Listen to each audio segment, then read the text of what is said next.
my name is Virginia Hall, and I'm here to introduce you to Roger Rule, author of The Rifleman's Rifle, and host of this series of episodes, Special Guns with Roger Rule. Thank you, Virginia, and welcome viewers to my 8th episode of Special Guns with Roger Rule. Roger, let me ask you, what is your definition of special guns? For this series, special guns are simply those guns that hold an evolutionary or revolutionary place in the world of modern sporting arms over the last 2 centuries and have become a classic because of it. And what do we have today? The gun today is a boxlock shotgun, and curiously enough, its maker will relate to 2 British gun makers we've already covered. In episode 2, John Rigby and Company, and in episode 6, W.C. Scott and Son. The gun was made by John Rigby of London, but in the lean years when they were using more outsourced actions. The action that Rigby chose is that of the high-end W.C. Scott and Son's Chatsworth model that was briefly mentioned in episode 6. So what's a boxlock shotgun? Let me sidestep your question for a moment, Virginia, to refresh where we have come from so far in these episodes. That will help us get to the boxlock shotgun and understand how it fits in. Last episode, we looked at the sidelock shotgun. That action, as we've seen, evolved over the history of the gun sport with minor changes in ignition from wheel lock to flintlock to percussion, in loading from muzzle loading to breech loading, and from hammer guns to hammerless guns. The rundown of that is an evolutionary process that got us to the sidelock action. Now to answer your question, the boxlock double shotgun, as author Jeffrey Boothroyd stated in his book Sidelocks and Boxlocks, quote, was revolutionary rather than evolutionary. The idea of it made a quantum leap, turning old ideas upside down with the birth of a totally new idea that turned out absolutely correct. Instead of the lockwork mounted on the side plates attached on each side of the gun, which is the case for the sidelock and all of its predecessors, the locks are mounted inside the body of the gun. So who came up with that?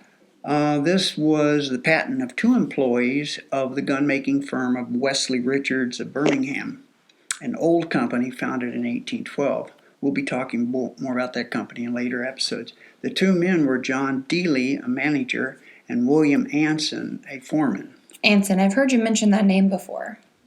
Yes, William Anson was the founder of one of the most common forearm releases called the Anson push rod forearm release, and he was co-founder of another popular forearm release, the Anson and Dealey lever release.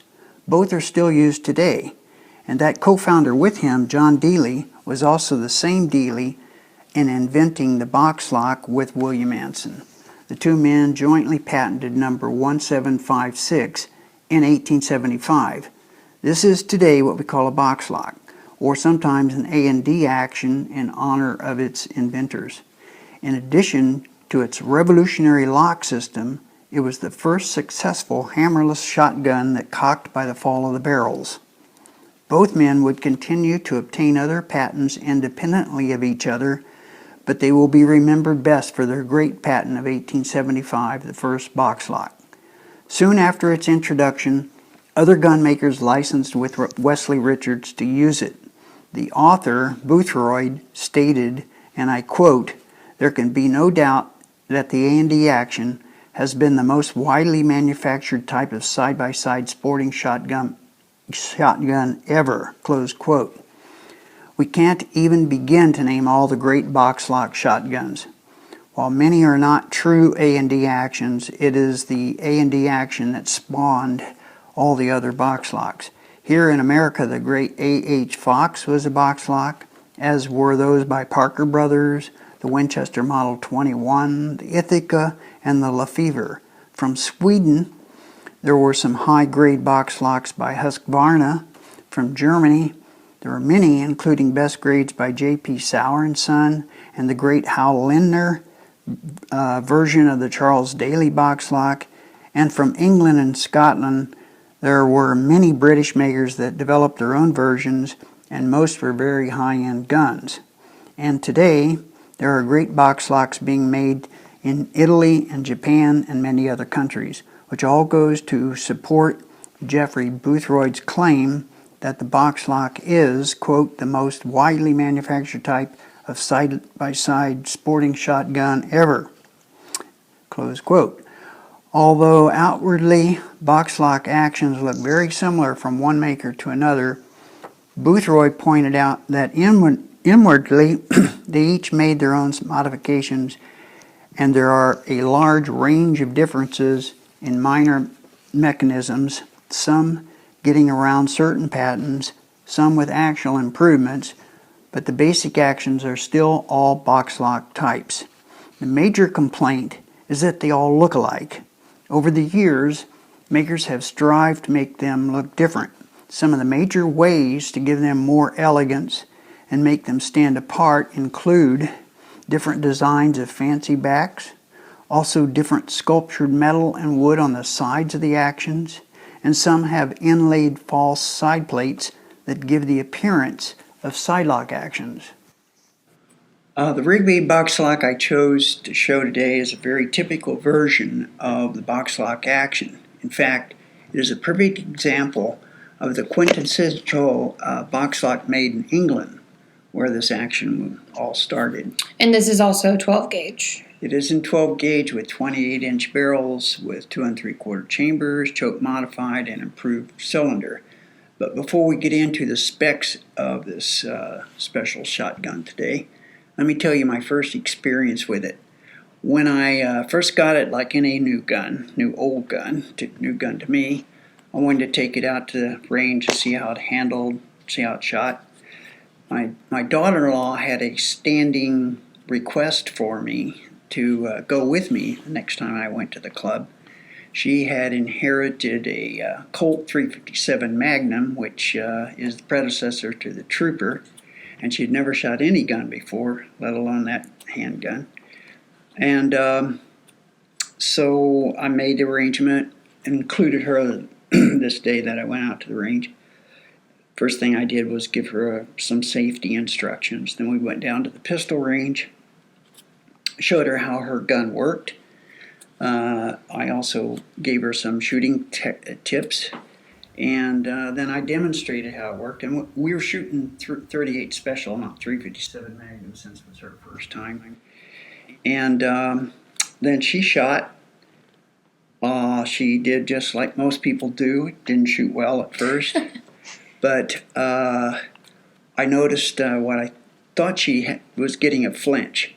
So I took the gun from her, put what we normally do, put 3 rounds in at random, spin the cylinder, gave it back to her.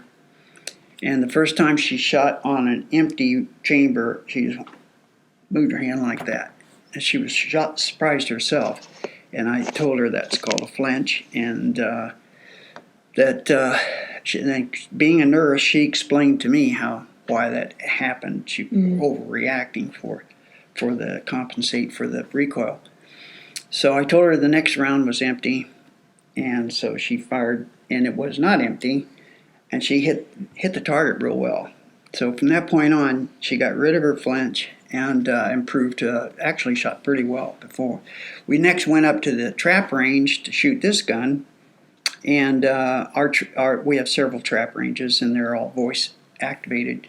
I shot one round to 25, and while she watched, and as I finished up, she said, "Wow, that looks like fun." And I said, "Well, you want to try?" She only weighs about 100 pounds. And she said, "Yes, I do." She shot about 6 times, if I remember right. She missed the first 2, but she did well enough. I think she got 3 out of 4. Wow. She turned around smiling and said, "How much do these trap machines cost?" And I said, "No, you don't want to buy one of these and have clay pigeon shards all over your pasture. You'd be better off just joining the club." But from that point on, she liked her new gun, and she liked this gun too. Anyway, getting back to it, let me pick it up and cover a few things. It has a smooth concave rib with brass bead front sight. Let's check to see this unloaded. You can see this has snap caps in it. This one is called a boxlock ejector gun because it has automatic ejectors rather than extractors. If you'll remember, when you open the action, automatic ejectors sling out the fired shells while just lifting up the unfired shells, keeping the unfired shells ready to shoot when you close the action, or allowing you to pull them out after a shooting session. Whereas the other type, extractors, as opposed to automatic ejectors, merely set up the empty or the unfired shells for the shooter to pull out by hand without kicking them out of the gun. I'll pull the trigger from one barrel and leave the other one cocked to get off safe.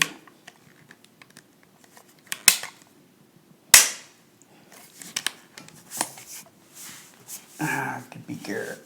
Okay, now you can see the shell that fired is ejected, and the one I did not fire is just sitting here. So how old is this gun? Rigby built this gun in 1975, I think. But instead of using one of their older, or their own older pattern box locks, they chose to purchase the highly respected box lock action from W.C. Scott & Son, and which was used for their Chatsworth model. According to the Blue Book of Gun Values by S.P. Feastad, the last listed manufacturer's retail price for the Chatsworth model was $14,000 in 1991. The Blue Book describes the Chatsworth model as top-of-the-line box lock action with ejectors, deluxe checkered walnut, and extensive scroll engraving. While this gun is not the W.C. Scott & Son Chatsworth model, I only mention these details to emphasize why Rigby chose this already proven English-made box lock as a great starting point for them to build their shotgun. Remember, this was in that period of the lean years for English handmade guns, and it was already a standard practice for them to outsource rifle actions, and Rigby had commenced outsourcing shotgun actions as well, especially when the action they chose was top-of-the-line one like this. Knowing that it is unloaded and safe, let's look at everything a little closer. This box lock has a fancy back called a scallop back action. Notice how the steel of the back of the action's mated to the wood with a shape we call a brace, or in this case a reverse brace. In the industry, this is known as a scallop back, one of the several types of what the English call in general a fancy back. Notice also the convex relief curve in the steel on the side of the action, midway under the chambers, and how the line flows along the bottom of the action meeting the stock, and then the line continues up on the sides of the stock called the panels, emulating the shape of a side lock. Well, this one does have drop points, or sometimes called teardrops, and it's carved at the back of the panels, as do some of the best side lock shotguns. Still looking at the action, this one, like our side lock of last episode, has beaded fences. Tell me again, what are beaded fences? This little line right around where the balls of the fences meet the frame, there's a small raised border of steel, a decorative beaded edge surrounding the fences. That small raised border is referred to as a bead, and the description is commonly referred to as beaded fences. And they're only found on best guns. The action is also fully engraved with very delicate scroll work. The engraving continues on other parts, the top lever, the upper tang, the trigger guard, the long, nicely shaped lower tang, the metal diamond midway in the forearm, and the metal escutcheon of the Anson push rod at the end of the forearm. The automatic safety is checkered steel, and the word safe is gold filled. The top lever is engraved on the right for the aesthetics, but it's checkered on the left, which is the side your thumb would depress to open the action. And finally, there's a small amount of engraving on the rib and a border of engraving around the breech of the barrels.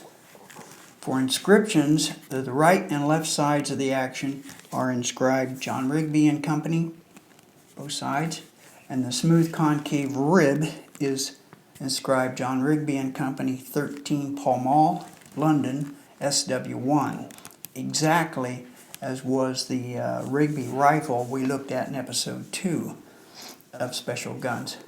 And because I went into much depth about Rigby's various locations and the dates of them in that episode, it is only significant here that we recall when Rigby was at the premises of 13 Pall Mall. I went back and looked and checked that it was from 1969 to 1985. So this gun, being made in 1975, would have been built 6 years after they moved into that location. I've already talked a lot about the exterior of the metalwork, but I haven't mentioned the finish. And yet for most of us, that's the feature that jumps out at us, because the finish on most of the action and the top tang is this color case hardening finish. We covered it in episode 3, but you can watch a YouTube demonstration on how it's done. Just refer to the tag on our sidebar. So that's where the colors look like the gasoline floating on the water, or on water? That's precisely the finish I'm talking about. For those who didn't see episode 3, just briefly I explained that a common process for doing this consisted of disassembling the parts to be colored, then polishing them, packaging them in a mixture of 1 part bone to 1.5 parts charcoal, heat treating to 1300 degrees and cooling to 1100 degrees and quenching in oil. Not every maker uses the same formula, and I have no idea what Rigby's process was in 1975, as those types of processes are usually proprietary, intellectual property. However they did it, the parts came out with these nice colors. My description of them is just what Virginia said and referred to, the gasoline, resembling the colors of gasoline sitting in puddle water. The colors do fade over time, but these on this shotgun are still strong. And a special point about the colors, the British never go for as much color as many American makers try to achieve. The British, like everything else they do, are more conservative about the colors. Most of the other parts on this gun are rust blued. Barrels, forearm metal components, the action floor plate, trigger guard, top lever, and safety. Rigby even went to the trouble to color case the action trigger housing, which contrasts with the blue trigger guard, and it's a rich look when the gun is standing in your safe or your gun cabinet.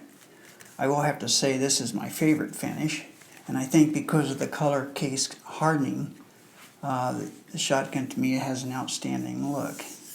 Oh wow, look at that wood, man. Yes, let's take a good look at the wood.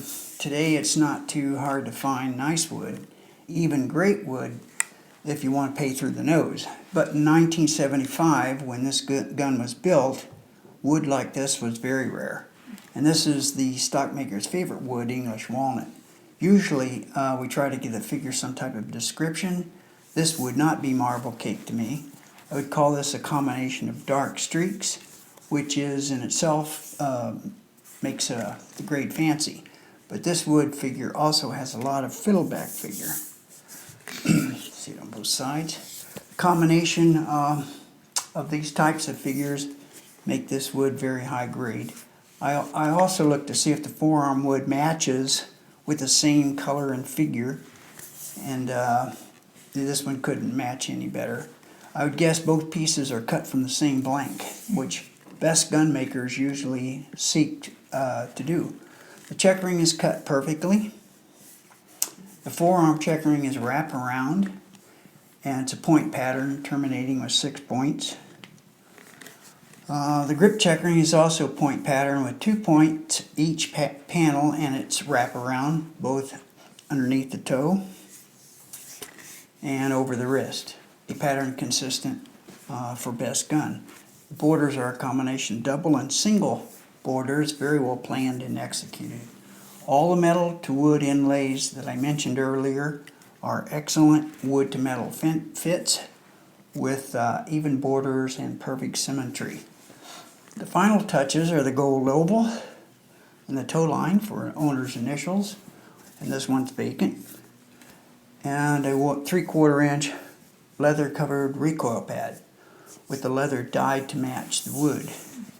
For the specs, this has a 14.5 inch length of pull from the front trigger to the center of the butt, and it weighs 6 pounds 4 ounces. Now let's move over to the sideboard and examine the disassembled components individually. Here we have our Rigby Chatsworth 12 gauge best gun disassembled into its 3 main components and displayed in its leather fitted case. The original maker's label has the Pall Mall address, which matches the address on the barrel. There are several accessories that include 2 Rigby marked nickel snap caps, a Rigby marked nickel oil bottle, and a 2-piece cleaning rod underneath the barrels.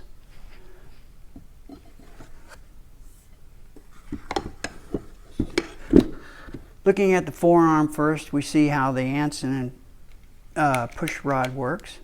Notice the delicate edges of the wood that come up around the contour of the barrels. And we can see the forearm iron is blued and engraved. And particularly notice that there are 2 serial numbers. The first one is 144170, which is W&C Scott & Son serial number. And near the push rod is the number 18351, which is Rigby's serial number.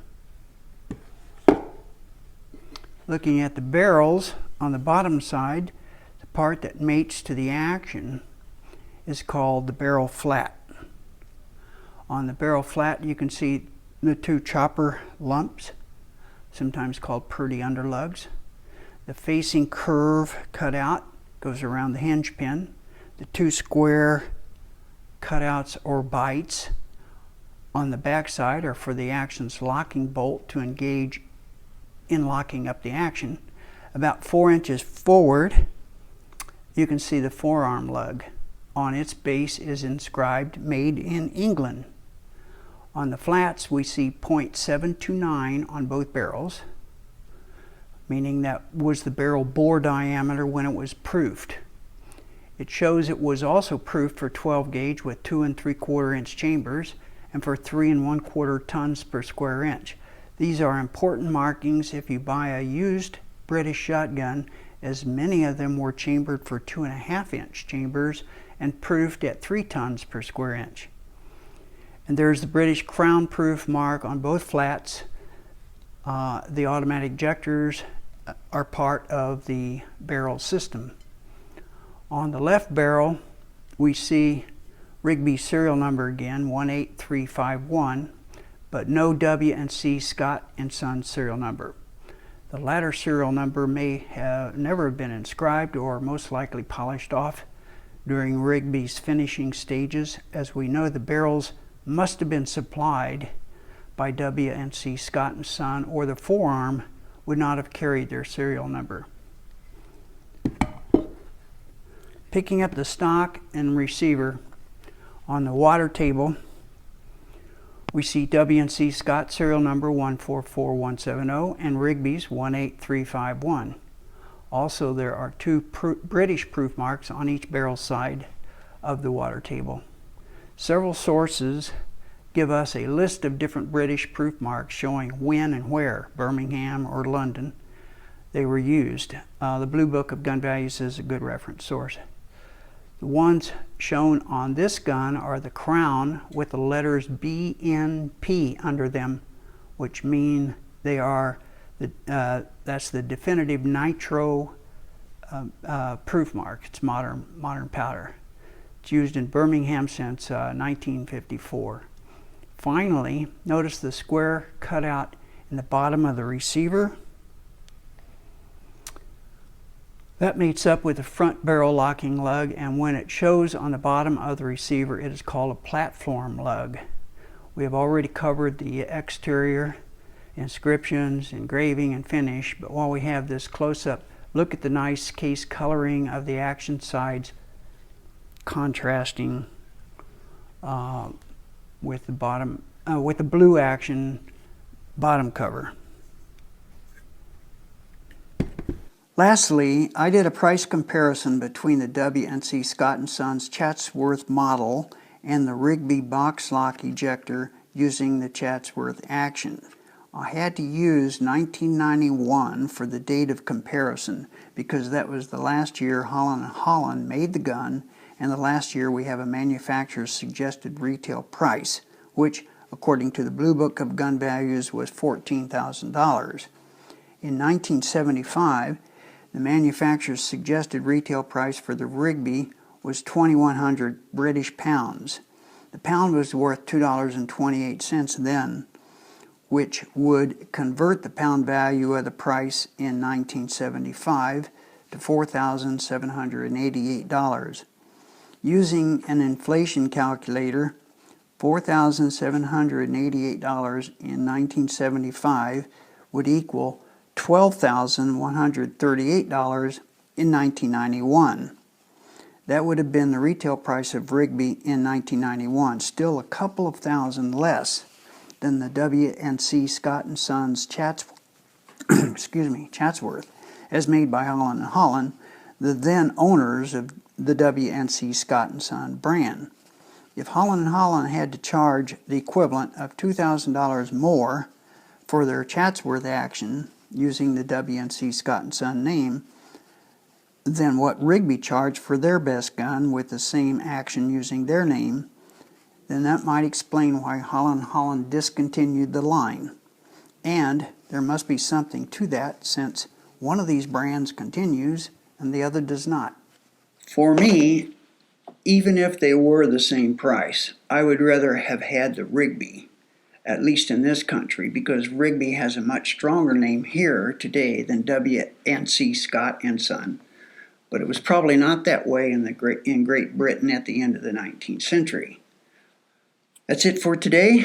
Thank you, Virginia, and thank you, viewers, for watching. And if you enjoyed this episode, I invite you to subscribe to my YouTube channel and share with others. And I hope you join us next week for another episode of Special Guns with Roger Rule.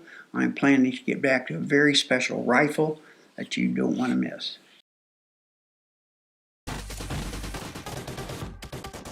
If you want to get involved with these types of guns, I recommend gunsinternational.com. The owners are great people. I know them and have been using their website since they started. I find it the best source for both buying and selling any great collectible gun.